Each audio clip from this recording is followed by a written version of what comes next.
No início dessa semana, as reservas internacionais do país chegaram a 260 bilhões de dólares.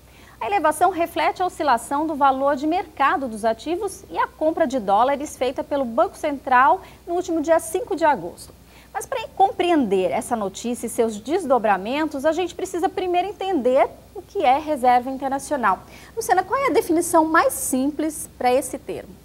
As reservas internacionais compreendem ao conjunto de moeda estrangeira que um país detém em um determinado momento. Então, não apenas o dólar. Então, o dólar e outras moedas fortes que são apropriadas por um país. E como é que elas entram no país? Através das exportações, na hora que vendemos produtos para o mercado internacional, e através também dos investimentos diretos, que é o caso quando de empresas internacionais investirem aqui no Brasil. Uma outra forma são as aplicações financeiras de estrangeiros aqui no país. Então, você tem várias possibilidades de entrada e saída dessas reservas internacionais aqui no Brasil. O que aconteceu nos últimos anos é que a gente não apenas elevou muito as exportações, como também atraímos o capital internacional tanto para os investimentos diretos quanto para os investimentos indiretos. E isso possibilitou o acúmulo de reservas internacionais. Só para a gente ter uma ideia do quanto isso cresceu, em 1987, essas reservas caíram a 3 bilhões de dólares, forçando o governo José Sarney a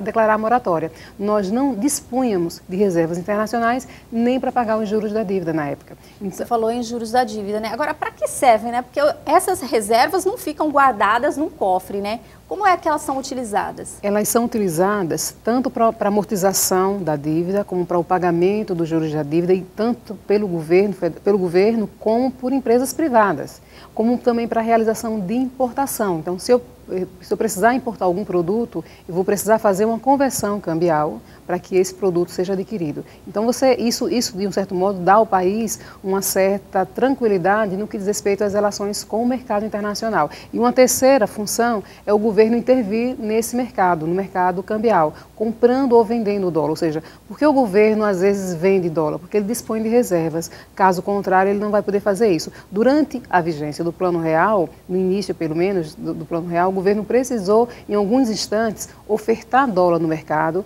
para evitar uma desvalorização cambial, considerando que essa moeda estava atrelada ao dólar. E se o governo não tomasse uma medida como essa, todo o plano teria ido de água abaixo. Agora, a gente também tem um outro lado, né, Luciana? Porque à medida que o governo compra dólares, eles também injetam uma grande quantidade de real na economia. Exatamente. Isso não pode gerar inflação?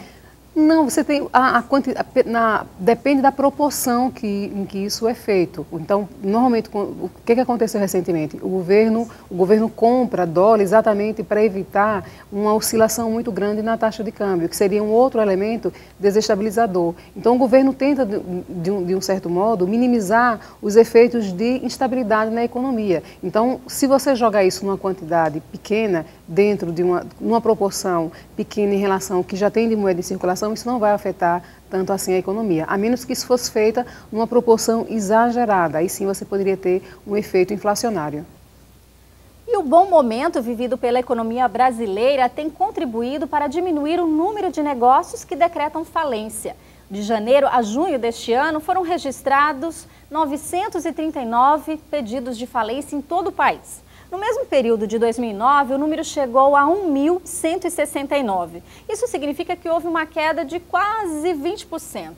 E um detalhe, as micro e pequenas empresas foram as que tiveram o menor número de falências.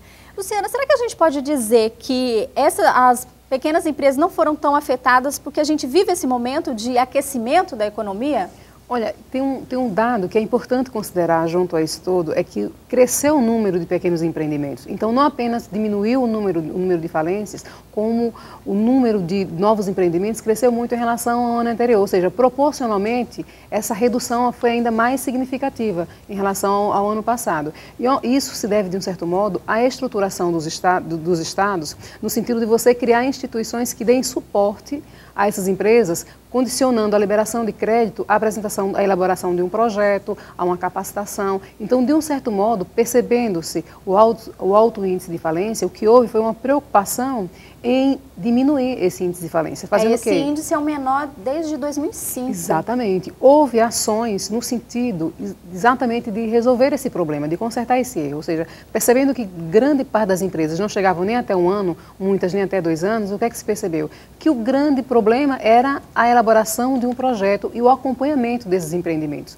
Então, algumas instituições que liberam linhas de crédito, elas já condicionam a liberação de crédito à apresentação de um projeto e acompanham e monitoram a execução desse projeto. E existem algumas instituições como o SEBRAE, ou alguns estados já por conta própria criaram instituições específicas já pensando em fomentar o desenvolvimento local e apostando na sustentabilidade desses empreendimentos de pequeno e médio porte, sobretudo porque são os que mais empregam no país. Ou seja, eles são pulverizados, mas eles têm a capacidade de agregar um número significativo de mão de obra direta. Agora, Luciana, essa questão, né, do decreto de falência, né, tem algum reflexo, por exemplo, na economia local? Por exemplo, a gente que vive por aqui, você vê que uma empresa fecha, não dura 1 mês, 2, isso tem algum reflexo para os próprios empresários aí do meio? Olha, o ruim disso é que você aumenta a informalidade, porque o cara que quebra, ele tem que sobreviver e a tendência é que ele continue fazendo a mesma coisa ou lançando mão de uma outra atividade em condição informal.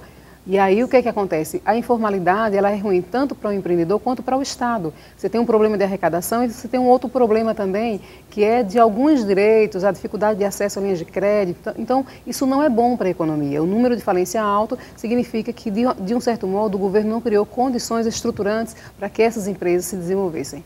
Okay. Luciana, obrigada mais uma vez pela sua participação aqui no nosso programa. Eu que agradeço. Bom, e o Da Sua Conta de hoje vai ficando por aqui. Você também pode participar do nosso programa com críticas, dúvidas ou sugestões. Basta mandar um e-mail para dasuacontatve@gmail.com. A gente se vê na próxima semana. Até lá!